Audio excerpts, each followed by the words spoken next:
Scenari economici preoccupanti, dove un Veneto industrialmente avanzato rischia una crescente marginalizzazione rispetto ai poli globali di innovazione, finanza e competenze avanzate. Le cose non sono mai facili per nessuno, io credo che ancora di più ci sia necessità di un dialogo sull'economia reale e che ci sia questo appunto sguardo in avanti per poter mitigare gli effetti negativi di queste incertezze che normalmente ci sono, ma che possa appunto portare a delle soluzioni condivise e a delle programmazioni condivise. Le preoccupazioni degli industriali veneti sono state espresse a Mestre in un incontro focalizzato sulle imminenti elezioni regionali e sintetizzati su un documento comune diretto ai futuri candidati. Tematiche legate a 4 campi: cambiamenti climatici, transizione digitale, dinamiche demografiche e migratorie e competizione fra i territori.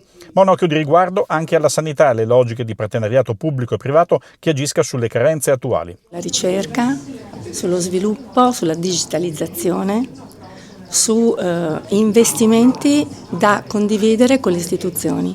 Quindi deve essere fatto un lavoro a partire dalle scuole.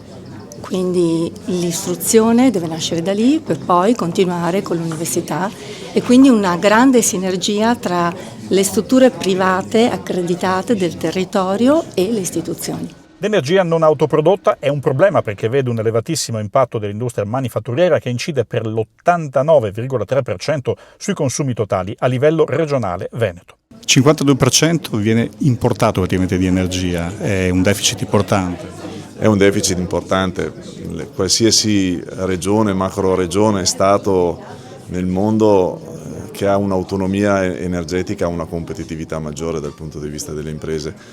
Vedere il Veneto che non è ancora riuscito a sviluppare con tutte le risorse imprenditoriali che ha e il territorio che ha una maggiore indipendenza energetica è un vero peccato. Speriamo con la nuova amministrazione di riuscire a sviluppare un dialogo per poter accelerare questo tipo di deficit o questo tipo di produzione interna che può ancora dare molto al territorio. Il documento programmatico lo avreste realizzato comunque, ma cosa cambia rispetto a non sapere quale sia uno dei candidati in particolare a cui lo consegnerete?